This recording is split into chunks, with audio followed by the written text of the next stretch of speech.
Well, all right, you guys, welcome back to Southern Latitudes. I'm Robin, and we just got finished with another thunderstorm. I told you it was going to rain like almost every day. So anyhow, what's going on today is that we're going to finish the garden tour. My neighbors both had work done that morning, so I'm glad we didn't come out here and try to finish the tour up then. Plus it was already 40-minute video.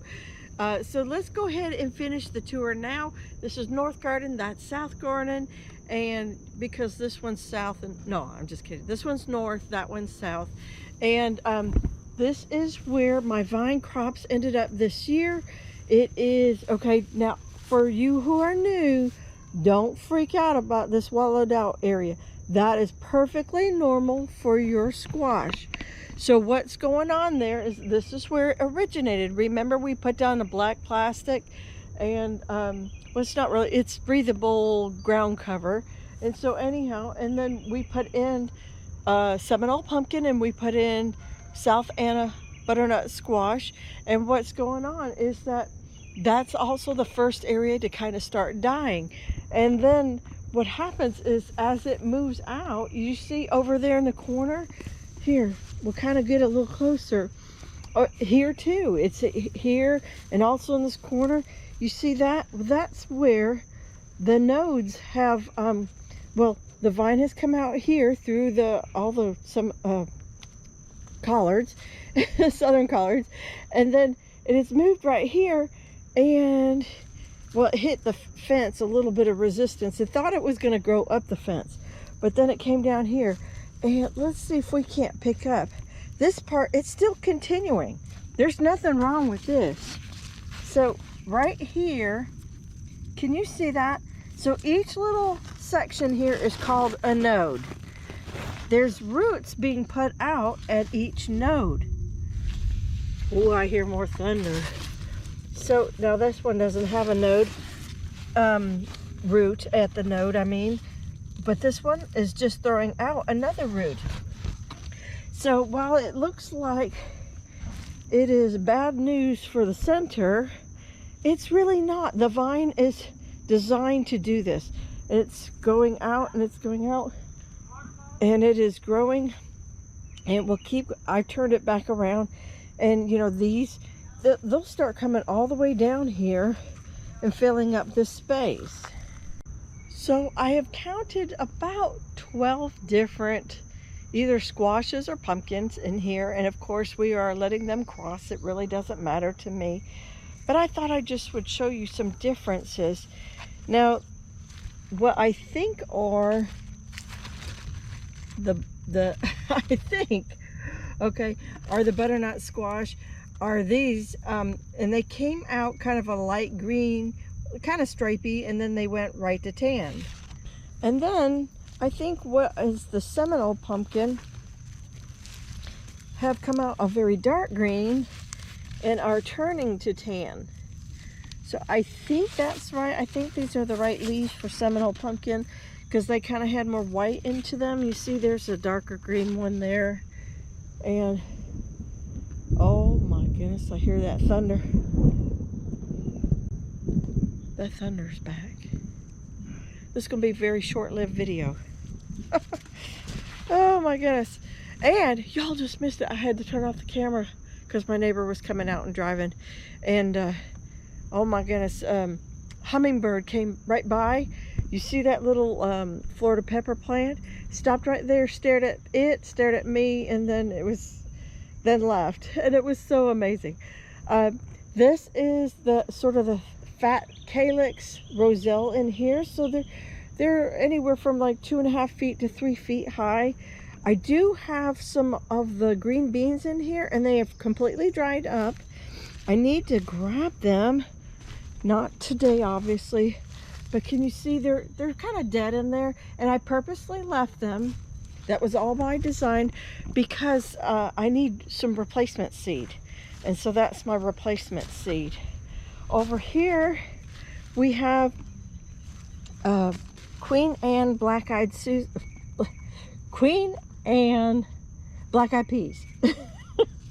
I got too much going on in my brain.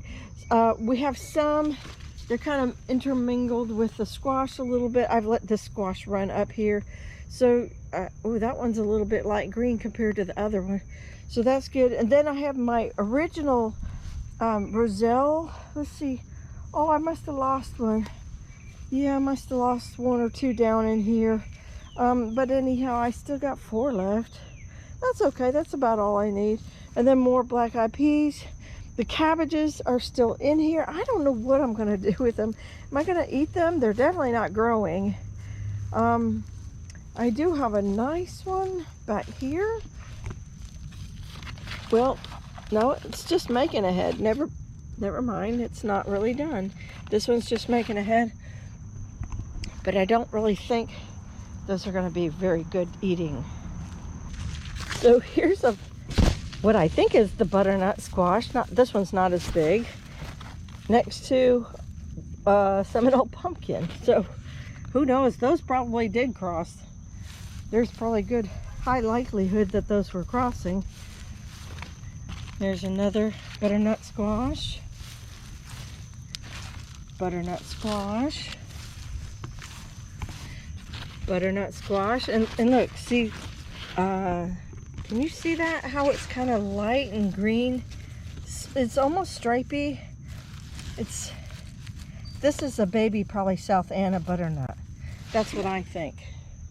And the vines here also want to go all the way up the fence. Sorry. I hope that my camera work is not making you sick. Oh yeah. So, and then we have the flowers in here. We have a lot of cranberry hibiscus, some gladiolus, and I'm getting my second bloom stalk right here. The first one was red. This one looks like it might be red too. That would be super neat. We got butterfly pea on the fence. Ooh, we're having a nice display of that. That's good. The alyssum, this is sort of like a multi-purple one, lavender and white, and so it's gone to sleep, but it's just still here. It's tucked away. It's doing well. We have a bunch of new zinnias. Remember, I had you guys with me and we reseeded a bunch of the zinnias. That's pretty cool. The bubblegum pink super petunias kind of not doing well. We got a lot of weeds along the fence. All that needs to be cleaned up, but just taking my time with it. Looks like we're about to get another flower right in here. It looks thicker. Yep. It'll happen. It's gonna happen.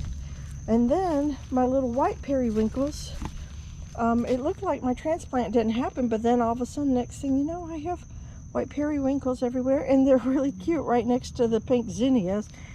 And these have the little pink dots in them. Isn't that so cute? I like that.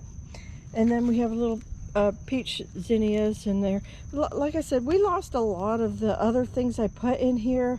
I think I had some rainbow loveliness dianthus and a couple other things, some gomphrena. None of that ended up staying, and the cucumber's gone too. But it's okay. It's a nice little summer mess. I like it. And the kale is still in here, and the celery is, you know, if I'm in a pinch, you know, I can use some of it. It's probably tough, but there you go. This is the homegrown celery. This is Tango. This is my, here you go. This is about to pop out pretty soon. Probably about another hour, these will all be opened up. And this is the the Marvel of Peru Sunset 4 o'clocks. And you probably saw the Everglades last time we were out here, and I was pulling weeds and I was prepping this bed. Oh, that was about 2 weeks ago. And I did just pull a pineapple off of there, so I got one left.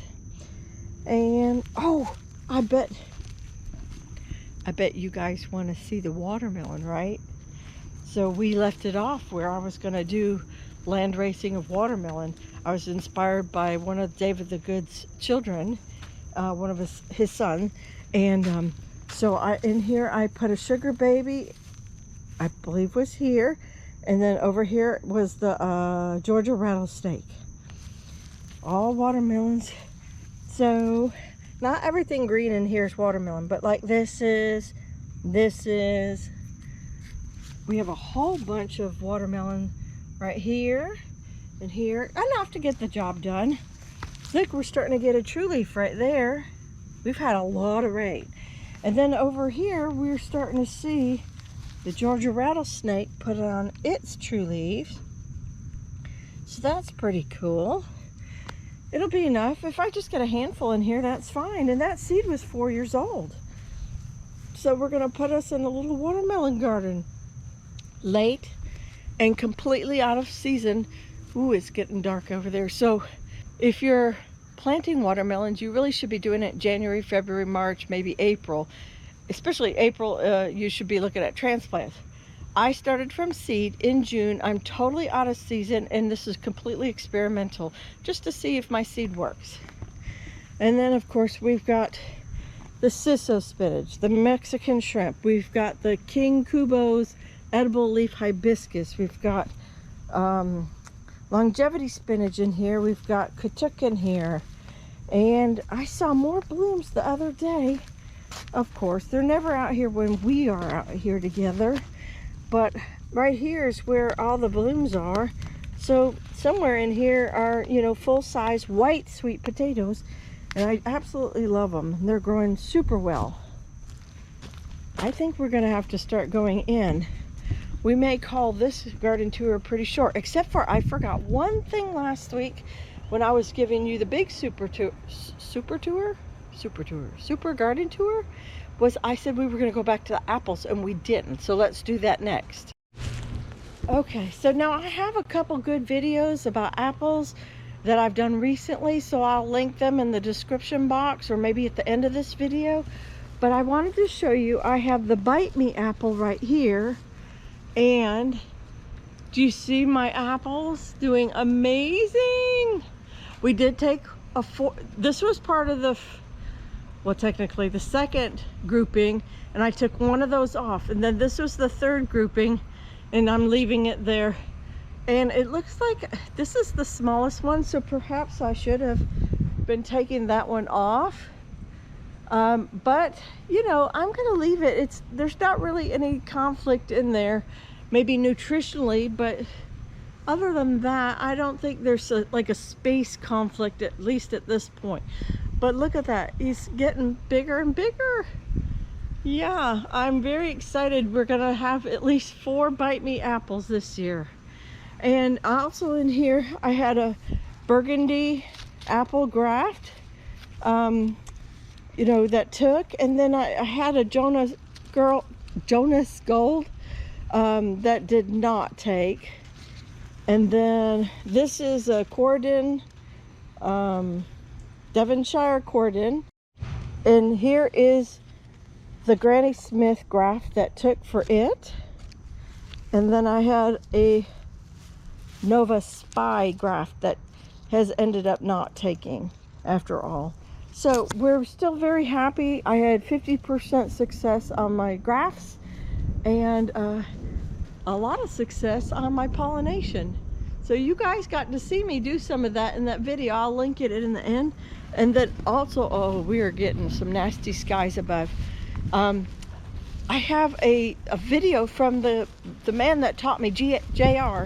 He taught me how to graft. And so he just put out his first YouTube video that I know of. And he has a channel, and I'll put that at the end too, so you guys can go watch what he has to say about apples in Florida. So you guys, that's it. We're gonna end this very quickly before I get in another electrical storm. So take care, God bless, and I'll see you in the next video. Bye-bye.